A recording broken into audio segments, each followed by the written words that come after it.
أنا والدة اللاعبة أسماء أحمد عز الدين، واللاعبة أسيل أحمد عز الدين التوأم. طبعا هم بدأوا اللعبة دي بقالهم 8 سنين بتمرنوا فيها وحابينها. واجهوا كتير من الصعوبات والكلام وان هم ازاي بنات، وبس هم كانوا بيتمسكوا باللعبة اكتر. كل ما بيكبروا كل ما بيتمسكوا بيها، بيكونوا صداقات فيها.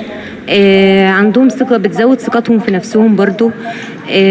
حابين المجال، حابين ان هم يساعدوا الكابتن، حابين ان هم يتدربوا في اي وقت وفي اي مكان، عندهم استعداد لكده.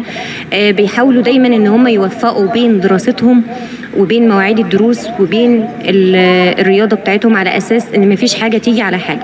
لان كذا يعني برضو في صعوبات شوية من المدرسين، ان هم مش عايزين حد من المدرسين يقول لهم ان الرياضة اللي انتوا